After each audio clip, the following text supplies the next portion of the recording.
Bonjour Guy Carlier. Bonjour Marco, bonjour Julie, Bonjour. bonjour à tous. Et vous avez eu une belle surprise ce matin en venant à Europe 1. Et oui, ça y est, le boucher près de chez moi a installé sa déco de Noël. Je l'ai découverte dans la nuit en venant à Europe. Je me suis même arrêté dans la rue déserte et glaciale pour regarder les circonvolutions lumineuses ornant la façade de la boutique. Une guirlande électrique part du sol, monte le long du mur, devient Père Noël clignotant dans un traîneau tiré par des rennes dont les pattes sont animées par un subtil jeu d'ampoules lumineuses.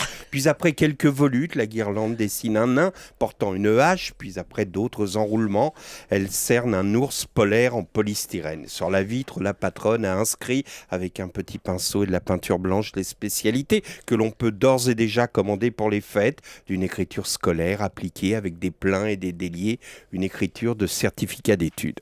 C'était d'autant plus surprenant ces illuminations qu'hier, elles n'étaient pas encore installées lorsque je suis allé acheter mon épaule d'agneau. Tandis que le boucher me l'a préparé en demandant très fort « Et Marc-Olivier Fogiel, il revient quand à la télé ?» Son apprenti demanda au jeune homme qui me suivait dans la file d'attente ce qu'il voulait. Il vous a pas dit qui c'est Marc-Olivier Fogiel, l'apprenti plus jeune? Non. Non.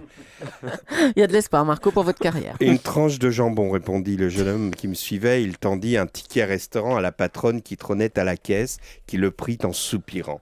À ma sortie, ce jeune homme m'attendait. Il m'expliqua qu'il était auto-entrepreneur, qu'il avait créé sa boîte de dépannage informatique, qu'il prospectait, mais n'avait pas encore de clients et qu'il vivait une période difficile au point d'être obligé de payer son jambon avec les tickets restaurants de sa femme et qu'en plus, il avait reçu un avis d'imposition sur la contribution foncière des entreprises, vous savez, qui remplace la taxe professionnelle. Ouais.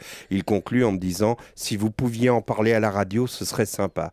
Bah oui, mais comment parler de ça? La contribution foncière des entreprises, là, maintenant, pendant que vous prenez vos céréales, je ne suis pas sûr que ce soit le bon moment. Pourtant, Axel vient de le faire avec donc le gouvernement qui souhaite porter à 3 ans l'exonération de cotisations foncières pour les auto-entrepreneurs. Hein. Tout à fait. Voilà. L'après-midi, je regardais les questions au gouvernement à l'Assemblée nationale et figurez-vous que justement, un député évoqua cette bavure administrative concernant les auto-entrepreneurs sans chiffre d'affaires qui ont reçu cet avis d'imposition. J'imaginais mon jeune gars de la boucherie attentif à la réponse du secrétaire d'État qui n'est autre que Frédéric Lefebvre, l'ancien insupportable porte-parole de l'UMP, mais aujourd'hui secrétaire d'État à l'artisanat et au PME. Lefebvre se lève, s'approche du micro, commence à répondre et ça donne ça. Mesdames et messieurs les députés, monsieur le député Durand, vous avez raison. Bien. Alors, Il y a deux volets dans votre question. je vous en Il y prie. a une question d'égalité Je vous que en vous prie. soulevez, et puis il y a la La situation réponse des du ministre est auto-entrepreneurs. attendue par beaucoup de nos compatriotes. Je vous en- Les quolibets des rangs de la gauche ont été tellement intenses qu'ils ont recouvert la totalité de la réponse de Lefebvre, qui a en plus subi l'humiliation, voir son micro coupé pour dépassement de parole. Écoutez la fin de son intervention. Eh bien, je vous le dis, il faudra étendre. Merci. La parole est à Jacqueline Naquet.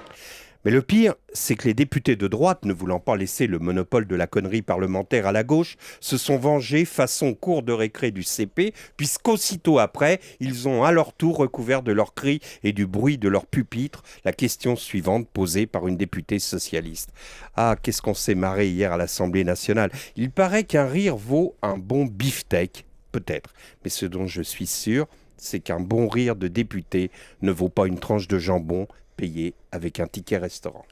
Merci beaucoup, Guy Carlier.